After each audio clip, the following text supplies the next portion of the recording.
Hola, mi nombre es Steven Cubillo, escritor costarricense de la ciudad de Alajuela, autor de libros como La sentencia del miedo, El cofre de Chamsla, Una bestia llamada Guerra y esperemos próximamente Pájaros de ciudad. También he participado en antologías como Avenidas de lo insólito y otros relatos extraordinarios y X035 y otros relatos con perfil. El día de hoy, gracias a Librería Lehman y a la FIL CR Virtual 2020, haremos un análisis a profundidad sobre el género literario de fantasía. Espero les guste.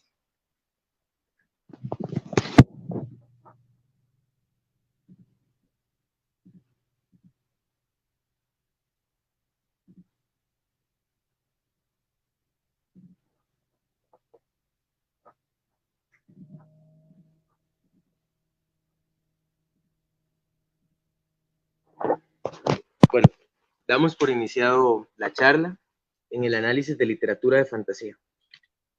Lo primero que haremos es delimitar qué es la fantasía. Acá, gráficamente, la ponemos en un escalón para poder delimitar qué es la fantasía. Empezaremos definiendo qué es la razón. Como podemos ver en esta imagen, la fantasía es solo una de las muchas posibilidades del pensamiento humano. La ubicación de la misma en esta escalera corresponde al desapego que consigue crear desde el escalón inicial, denominado la razón o la realidad. Definiendo cada uno de estos escalones, el primer escalón, el de la realidad, es todo aquello que existe y se puede comprobar por medio de métodos científicos, es lo que está en el plano de lo real, lo comprobable. El siguiente escalón, el cual intenta desligarse ya un nivel más de la realidad, es la imaginación, y es esa facultad humana para representar mentalmente sucesos, historias o imágenes que son o fueron reales, pero no están presentes, como vemos en la imagen. Podemos imaginar un hombre y un caballo, y al estar sustentados en elementos existentes y comprobables, podemos catalogarlo como imaginación. Entonces, para este ejemplo, es muy útil que nos quedemos con esta imagen, la imagen de un humano como individuo y la de esta bestia, la del caballo, también como individuo, como seres que sí existen, pero que yo los recreo en mi mente, en mi imaginación. Eso es la imaginación, recrear cosas que no están presentes en ese instante en la realidad, sin embargo se fundamentan en la realidad.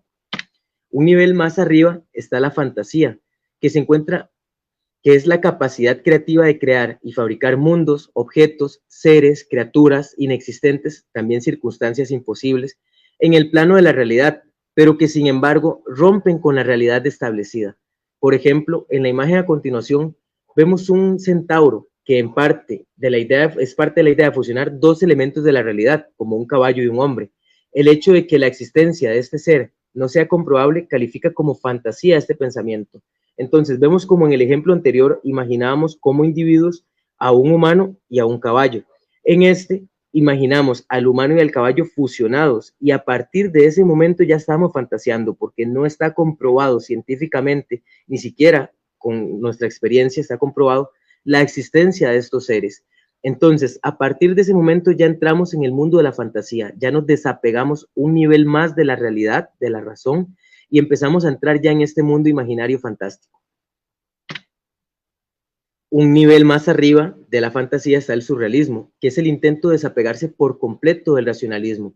Sin embargo, aún se discute si al final de cuentas refleja en cierta medida el funcionamiento del inconsciente, a pesar de que aspira a la totalidad del desprendimiento de la razón.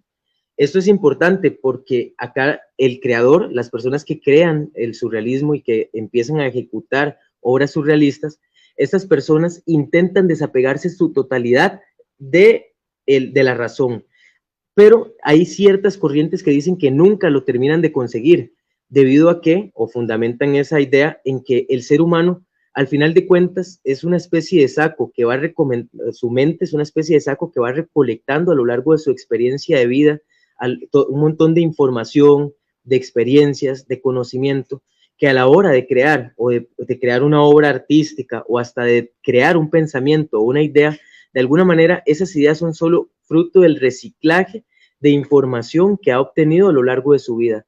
Entonces vemos como de alguna manera siempre estamos condicionados como seres humanos a ser un reflejo de lo que ya hemos adquirido a lo largo de nuestra experiencia de vida. Esto en ningún momento hace que nosotros de alguna manera seamos todos clones y que pensemos todos exactamente lo mismo. Los pensamientos, nuestras ideas y nuestras obras siguen siendo únicas, porque este saco que es nuestro cerebro, que va acumulando información y conocimiento y experiencias, es único. Ningún otro cerebro, ninguna otra persona va a llegar a recolectar exactamente las mismas experiencias, el mismo conocimiento y la misma información como para que a la hora de enfrentarse ambos a un papel en blanco hagan exactamente el mismo producto, la misma obra. Entonces vemos como seguimos siendo únicos, pero al final de cuentas siempre estamos de alguna manera ligados a eso que hemos aprendido y que ya existía en el mundo, a ese conocimiento, a esa información. Esto, según esta corriente que dice que el surrealismo no logra desapegarse en su totalidad de la razón, llegan a la conclusión de que lo que sí logran y donde está la utilidad del surrealismo es que se crean ciertos hilos de unión, hilos de posible unión entre la creación y el inconsciente. Y ya que el inconsciente es algo bastante difícil de acceder para el ser humano, entonces de alguna manera nos permite escudriñar, conocer y detallar un poquito más qué es ese inconsciente, qué alberga nuestro inconsciente. Esto debido a la idea de intentar separar la razón, lo consciente, lo que es consciente, dejando solo lo que es inconsciente, lo que fluye solo, lo que sale como un reflejo. Entonces, sea cual sea la visión, si es cierta la premisa de que el surrealismo se desapega en su totalidad, o ya sea que no lo hace en su totalidad por ciertos hilos de posible unión, en cualquiera de los dos casos creo que sigue siendo muy enriquecedor el surrealismo como tal. Acá analizamos un poquito el surrealismo para entender la idea de cuáles son los límites en donde ya no entra la fantasía y donde ya comienza el surrealismo. Una vez estos definidos, creo que podemos avanzar con el tema de la fantasía. Otra diferencia que es importante dejar claro entre el surrealismo y la fantasía es que lo fantástico debe de estar tan cerca de lo real que uno casi tiene que creerlo, conviven juntos, y estos mundos fantásticos tienen sus propias reglas que terminan creando en el lector la ilusión de que en ese universo sí es real, pero a su manera. Esto quiere decir que la vida física, la vida real, el plano de lo real, de la razón, tiene límites. Esos límites son determinados por la ciencia. De alguna manera podemos poner esos límites como una línea y en la fantasía esa línea excede esos límites, no se limita a esos límites del plano de lo real, sin embargo siguen existiendo límites. En el surrealismo esos límites se difuminan del todo. En cambio, en la fantasía lo que hacen esos límites es subirse más arriba de los estándares que ya plantea la ciencia en el plano de lo real, de lo físico. Entonces, en la fantasía sigue habiendo límites, pero esos límites exceden la realidad, exceden los límites de la realidad. Un ejemplo para dejar esto claro es la magia. Un ser que puede utilizar magia dentro de ese universo, ya está excediendo los límites. Ya acá en el plano de lo real no tenemos magia. Sin embargo, la magia tiene que tener límites. ¿Dónde funciona? ¿Cómo funciona? ¿Hasta dónde llega su poder? ¿Hasta dónde ya hasta dónde ya se detiene? Entonces, ese tipo de límites de cómo funciona la magia dentro de ese universo fantástico son esos límites que exceden los de la realidad. Ahora, una vez bien delimitados estos conceptos, entramos un poquito a la idea de qué es la memoria fantástica. La memoria fantástica tenemos que entenderla como individuos, tenemos que entender que todos como individuos tenemos la capacidad innata en nuestro cuerpo, en nuestro cerebro de fantasear, pero también la tendencia a compartir con otros nuestras fantasías, lo que en conjunto con el fenómeno del mito terminó por generar relatos y leyendas fantásticas, que después de largos procesos sociales terminó por refugiarse en el género fantástico, lo que convierte a este género en una especie de memoria fantástica de la humanidad, que ayuda al ser humano a perpetuar y mantener el mito de lo fantástico. Entonces, acá, a modo de metáfora, vamos a entender de alguna manera la memoria fantástica como una especie de nube en la que se preserva y se perpetúa todas las ideas fantásticas que como individuos hemos creado y hemos de alguna manera cargado en esa nube, los hemos subido a esa nube y ahí se han conservado. ¿Esto qué significa? Para dejar un poco más claro, yo, por ejemplo, Steven Cubillo, un habitante posmodernista del siglo XXI en Latinoamérica, puedo entender a la perfección qué es una sirena, a pesar de que la sirena nace en el antiguo Egipto con el nombre de Ba, lo cual en 1550, sucede en 1550, 1295 a.C. Ahorita vamos a ampliar un poquito más este caso de la sirena, pero como la sirena pájaro, que en ese momento ni siquiera era una sirena, era un ba, así se llamaba esa criatura, termina modificándose, que eso lo vamos a ampliar en diapositivas más adelante. Las creaciones fantásticas se modifican dentro de esta nube, pero vemos como yo puedo comprender a la perfección qué es una sirena, a pesar de que esto surge desde 1550 años antes de Cristo. Entonces vemos como de alguna manera la memoria fantástica permanece en la humanidad. Ahora, esta memoria nosotros podemos cargar datos, podemos cargar nuevas creaciones fantásticas. No estamos limitados a aceptar incondicionalmente solo las creaciones que se han hecho en generaciones anteriores. Vemos como ellas sobreviven a los siglos, pero sin embargo yo puedo cargar nuevas creaciones fantásticas a esta nube. La incorporación de datos nuevos o la modificación de datos ya existentes no dependen de una persona en exclusivo, ni siquiera de una zona geográfica. Todo esto lo vamos a ampliar ahorita cuando veamos el caso de la sirena. O momentos históricos, sino más bien corresponde a un trabajo conjunto de los habitantes del planeta, de todos los rincones biográficos y momentos históricos. Acá entra en juego el hecho de la reinterpretación. Acá también vamos a hablar mucho de eso de la reinterpretación.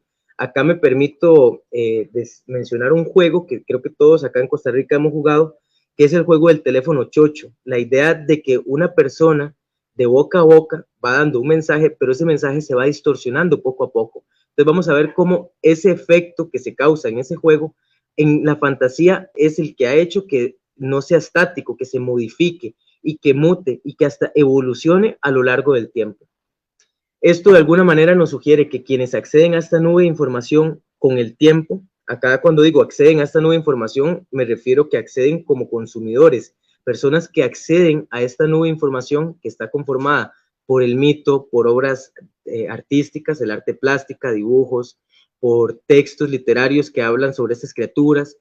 Entonces, todas las personas que consumen esto, al final de cuentas, terminan nutriéndose a un punto de que empiezan a permitirse el beneficioso atrevimiento de modificar ligeramente estas creaciones fantásticas y hasta de incorporar nuevas creaciones fantásticas a esta nube. Entonces vemos cómo poco a poco todos de alguna manera, la memoria fantástica pasa a ser un bien de la humanidad, no le pertenece, como dice acá, a una sola generación, a una sola zona geográfica, a un solo momento histórico, sino más bien que es un trabajo en conjunto con los habitantes del planeta. Entre todos conformamos esta memoria fantástica. Un ejemplo que les estaba ya mencionando, que ya había mencionado algo, es el de la sirena. La sirena, su creación, el nombre original, la imagen que vemos acá al lado izquierdo, esto es un ba. El ba es una creación egipcia con fines espirituales. Esa especie de dios, de ser espiritual que ellos crean, cuando llega a Mesopotamia, exactamente en la parte de Asiria, empiezan a modificarla en el Medio Oriente como una especie de sirena. Hasta este momento le empiezan ya a dar el concepto de sirena. Entonces vemos como la creación fantástica de alguna manera muta y se modifica por otra civilización. Acá ya los egipcios no pueden renegar, no pueden manifestar ningún reproche, porque de alguna manera ese imaginario fantástico no es de su propiedad, cae en Asiria y las personas de ese lugar lo modifican y crean la sirena pájaro, que es la sirena original. Entonces vemos como esa memoria fantástica de la que mencionábamos se puede ir modificando a lo largo de la historia y podemos ir haciendo alteraciones, modificaciones en esas creaciones de otras personas, de otros individuos.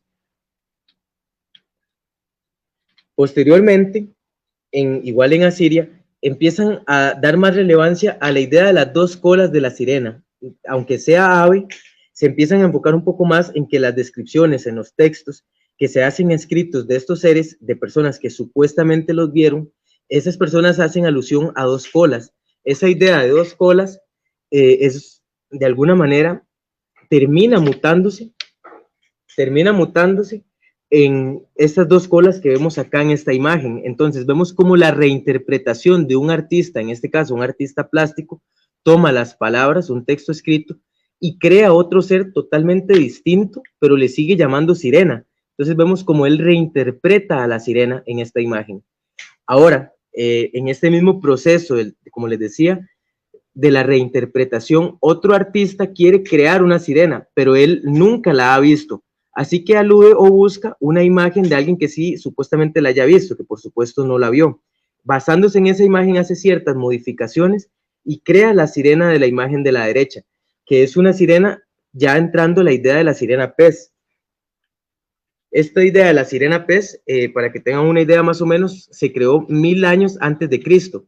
Esta idea de la sirena pájaro se creó 1550 años antes de Cristo. Entonces vemos cómo va mutando, ¿verdad? Otro ejemplo es el de los unicornios, por ejemplo, que muchos pobladores europeos al visitar tierras exóticas se encuentran con rinocerontes y estos rinocerontes hacen escritos textuales que describen ese ser que están viendo, llegan al occidente de nuevo y empiezan a mostrar los textos que escribieron sobre esas bestias. ¿Y qué pasa? Que las personas que escuchan esas palabras, el mismo efecto que les decía antes de la reinterpretación, el efecto del teléfono chocho, termina haciendo que las personas reinterpreten a ese animal, esa descripción, pero a su manera, ya que ellos no tienen nada parecido con qué compararlo, ya que nunca lo han visto, entonces lo comparan con, al decirle que es una bestia de 4 pies, bastante grande, bastante robusta, y al describir las orejas, la cola, su forma en general, terminan comparándolo con un caballo, que es una criatura que sí conocen. Entonces terminan imaginando como un caballo y le agregan el cuerno y terminan haciendo la misma fusión que a final de cuentas se había hecho a la hora de crear un centauro, la misma fusión de crear seres que sí conocen. Esto da como fruto el unicornio. Ahora, en ese momento, esas personas, tenemos que entender, no tenían internet, la imprenta todavía no se había desarrollado y no con fuerza. Entonces, en ese momento el conocimiento era un bien muy difícil de adquirir. Y entonces, como resultado, tenían que crear estos elementos fantásticos. El ser humano tiene algo muy curioso, y es que el conocimiento es limitado, pero el ser humano quiere creer que no. Entonces el humano insiste en la búsqueda del conocimiento total. Eso no es malo, las utopías sirven para avanzar. Hemos avanzado bastante en esa búsqueda, pero también genera cierta frustración en el ser humano al no poder rellenar todo el conocimiento, al sentir que hay límites, que el conocimiento es limitado. Esa frustración el humano la combate con la fantasía. Entonces es muy curioso cómo el humano termina, si no conoce algo, termina por inventar otra cosa que rellene ese espacio. Y por ahí es que empieza a surgir y a nacer todo lo fantástico, a partir del mito y de la descripción oral. Ahora, es importante entender que todo este conocimiento antes se perpetuaba por medio del mito. Sin embargo, actualmente la ciencia, al haber ocupado un puesto más relevante y los criterios científicos ser los que dominan estas generaciones, estas épocas, a partir de ese momento, entonces se empieza a perder de alguna manera la idea del mito, y el mito, los nuevos mitos que empiezan a surgir, de alguna manera empiezan a responder un poco más a la ciencia. Por ejemplo, los mitos que dicen si existe vida en otros planetas, o en fin, otras especies de mitos que ya pueden ser comprobados o no científicamente, ya pasan más bien a ser mitos, o más bien son más parecidos a hipótesis. Entonces, en ese momento en el que el mito perdió la fuerza, o en la que la ciencia viene a sustituir en alguna medida el mito, entonces ahí es donde entra el papel de la literatura, del género literario de fantasía, y también obviamente el de otras disciplinas artísticas, como las artes visuales, en algunos cuadros, en ilustraciones, porque de alguna manera conservan lo que ya se descartó científicamente. La memoria fantástica, por ejemplo, la sirena, sabemos que la sirena ya no existe, el mito de la sirena está ya desmentido. Sin embargo, actualmente nosotros, al día de hoy, seguimos entendiendo qué es una sirena. ¿Cómo llegamos a conocer qué es una sirena? ¿Cómo funciona? ¿Por qué existe? Esto es porque cuando el mito perdió dominio, se refugió de alguna manera ese tipo de creaciones dentro de la literatura, dentro del arte, dentro de todas esas creaciones imaginarias. Ahora, acá les voy a contar un poquito una experiencia personal. Yo en mi juventud disfrutaba mucho obras como Harry Potter, que son obras en las que me mostraban la magia. Entonces, en estas obras, yo en ese momento las disfrutaba mucho. Ya después, en una edad más adulta, los adultos tenemos esa característica, solemos llenarnos de prejuicios. En cierta edad adulta yo dije, ¿qué me aporta a mí la literatura de fantasía? De hecho, hasta me empezó a parecer poco original, porque yo decía, ni siquiera crean, pueden hacerlo, pero ni siquiera lo hacen. crean de alguna manera ni siquiera crean elementos nuevos, solamente se basan en elementos ya existentes y de alguna manera nada más los actualizan a la época, o los actualizan a su imaginación. Entonces, yo estaba un poquitico por ahí peleado con la fantasía, porque yo decía, entonces, ¿cuál es el aporte de la fantasía, de la literatura fantástica? ¿Por qué me hacen Harry Potter cuando la magia ya tiene años, de milenios prácticamente, de comunicarse boca en boca? Entonces fue ahí cuando ya en una edad adulta, en la que traté de investigar un poquito más el tema, terminé por entender algo muy curioso y es lo que les comparto, y es la idea de que la eterna primera vez que se accede a esta nube que estamos diciendo metafórica de la memoria fantástica. Por ejemplo, el mismo caso que les decía de la magia. Yo, en mi caso, cuando me enfrentaba a Harry Potter en mi adolescencia sentía una emoción muy grande. Ya después adulto yo decía, no, pero esto ya se creó en el pasado, esto simplemente se está reutilizando. Sin embargo, llegué a una comprensión y es que de alguna manera la fantasía se debe actualizar porque de alguna manera estas historias son puentes para acceder a la memoria fantástica de la humanidad. Esto quiere decir que en mi caso, por ejemplo, siempre, en el caso mío no, en el caso de todos los seres humanos, siempre hay una eterna primera vez en la que accedemos a esta nube. Por ejemplo, yo cuando leí Harry Potter fue la primera vez que me enfrenté con 12 años a la magia. Entonces, por primera vez pude acceder a ese elemento tan importante de la fantasía que es la magia. Y pude acceder a esa nube, al conocimiento de la magia, gracias a ese puente de esa obra, porque tal vez una obra del siglo XVIII que hablara de la magia no me iba a interesar tanto como una obra del siglo XXI, ¿verdad? Que es como lo de Harry Potter. Entonces, en ese momento, de alguna manera, esa obra cumple la labor de actualizar el puente para que los humanos accedamos a eso. Y fue una novedad para mí, por supuesto, porque tenía 12 años y nunca me había enfrentado al tema de la magia, o al menos no de esa manera. Entonces, en ese momento cumple esa función de que para todos, de perpetuar esa nube, de mantenerla viva, para que todos tengamos la posibilidad de incorporarnos por primera vez a esa nube. Cuando digo por primera vez, lo digo más que todo porque al ser seres humanos nacemos con el cassette en blanco, traemos ciertos comportamientos e instintos innatos, sin embargo, la mayoría de nuestros conocimientos, actitudes y formas de pensar y de actuar son aprendidas. Entonces, de alguna manera, todos venimos en blanco y nos enfrentamos todos, por consiguiente, por primera vez a la fantasía en algún momento de nuestra crianza.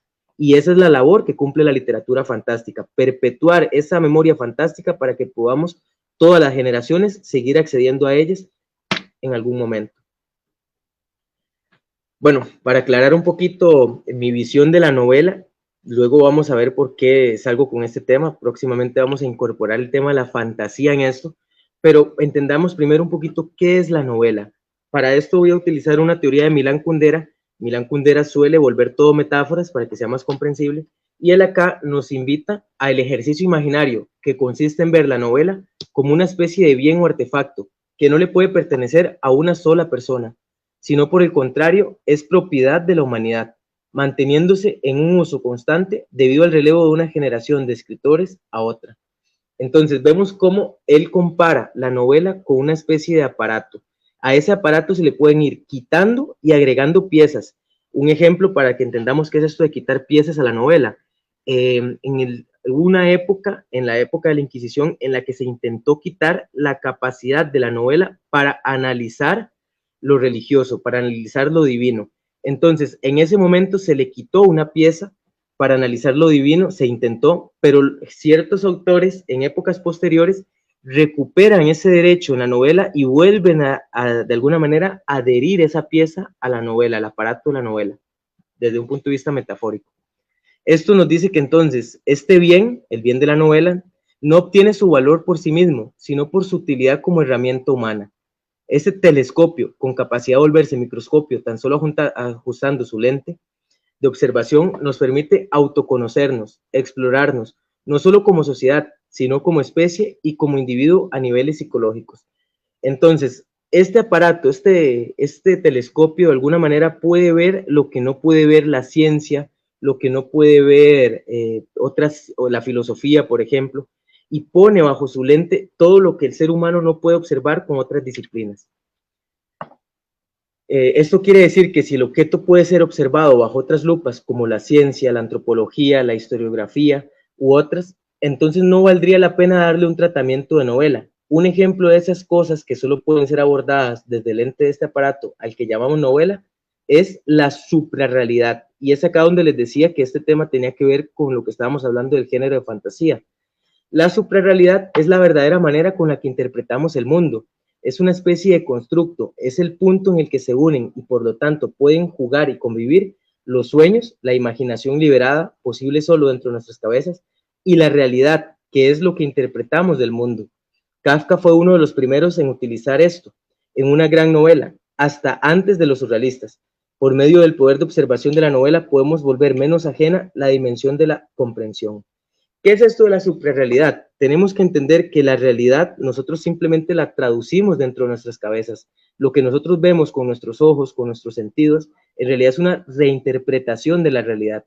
Esa reinterpretación, de alguna manera, al funcionar dentro de nuestra cabeza, el mismo lugar en el que también están los sueños y la imaginación liberada, entonces se fusionan. Nosotros los seres humanos, cuando, por ejemplo, hacemos una ruta y encontramos dos posibles caminos, imaginamos qué pasa si tomamos el derecho, por ejemplo.